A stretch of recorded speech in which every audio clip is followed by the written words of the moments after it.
Constructing your life is about much more than just building a bank account. Each week, join real estate entrepreneur and mindset coach Austin Linney as he interviews guests who are constructing their dream lives and impacting the world around them on a daily basis.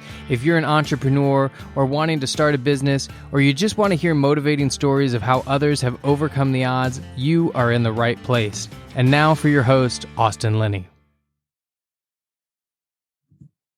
Hi guys, welcome back to Construct Your Life. This is Austin Linney here with your Friday rant. Today what I'm going to talk about is emotions. Oh man, if you haven't noticed already after all the episodes, I'm a very emotional guy. It's how I've always been. I've always wear my heart on my sleeve. And the reason I wanted to talk about this today is it's a very interesting topic because I've been studying over the last couple of weeks and months, behavioral investing, why investors do what they do, why stock traders do this, why people do that.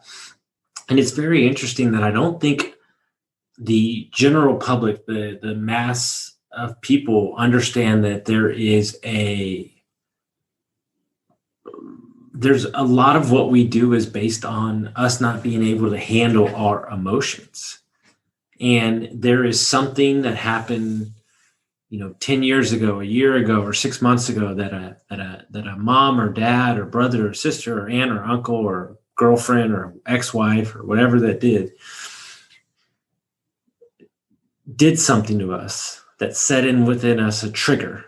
And when somebody that doesn't even know that that's a trigger for us says something, then we attack them with our emotions. And then that gets us out of who we are. And then we go do things we shouldn't do, whether that's spend money, drink too much, drink and drive, whatever that is. Make bad investments, say something you shouldn't say.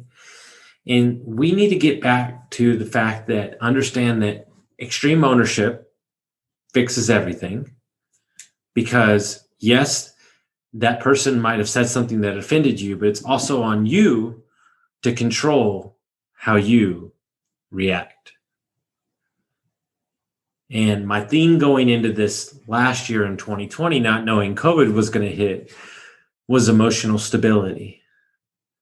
Because too many times in life, I get very excited. I get my hopes up, my expectations up, and then I get disappointed.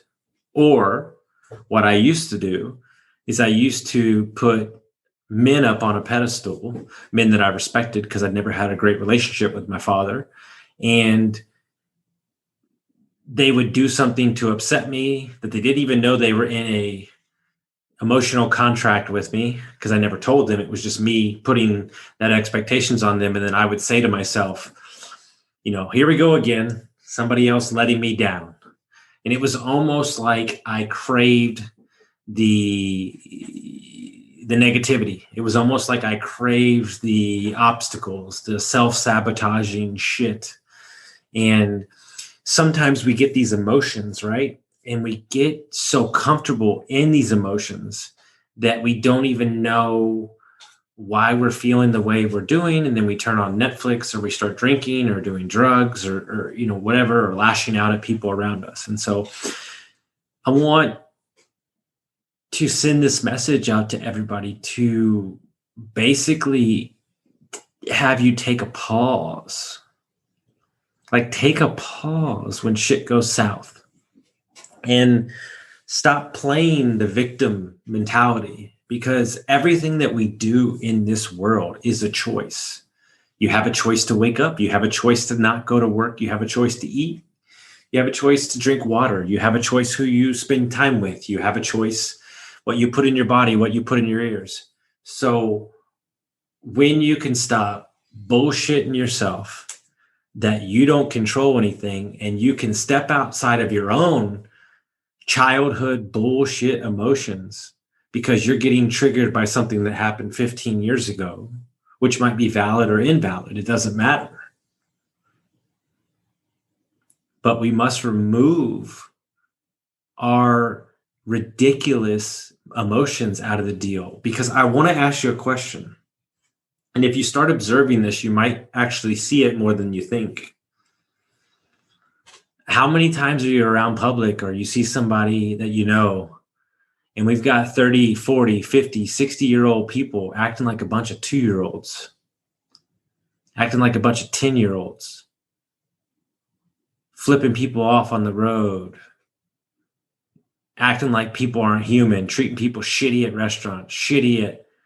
Guys, we have become so detached from understanding that the person in front of us is not the one with the problem.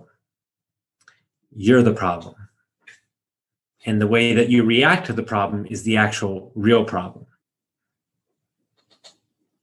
And so you need to wake the fuck up and take responsibility of how you are reacting to your kids, to your spouse, to your employers, to your friends, to your family, and have a little compassion in your heart. And stop jumping down everybody's throat because you're offended with some bullshit that somebody said, because it triggers some emotion inside of you, instead of taking a pause and breathing it out. We've become a society of having to have an answer for everything. You are entitled to take a minute and breathe it out. Separate yourself from that environment. Take it down a notch. Respond tomorrow when you can think with a clear head, and stop feeling the need to play into the motion. Stop doing it. Do not do it. Because all you're doing is adding gasoline to the fire. And so I beg of you, I really want this to sink in, is that emotional stability. It's why I've studied Stoicism. It's why I've studied philosophy, because they taught teachings to keep a neutral way of thinking. Not too high, not too low. It doesn't mean I don't celebrate. It doesn't mean I don't get upset. But understanding that in the barometer of that middle ground is happiness, is making sure that we're not flying off the handle and treating people with disrespect. We've got to get back to humanity, man. We've got to smile a little bit. We've got to help our neighbor out. We've got to be kind to ourselves, first of all, a little grace with ourselves. And calm the fuck down and start having a little fun. When the hell did this world become so goddamn professional and so boring as shit? It's annoying as fuck. Nobody has fun anymore because they're too worried about tapping into their BS fucking emotions. Breathe, dial it down a peg or two, and dial up the fun, please. Jesus Christ. It's ridiculous. So emotional stability, guys. Have a little fun. Be kind to yourself. Be kind to your neighbors. And I hope everybody has a great day and got some value from this. We'll see you next time.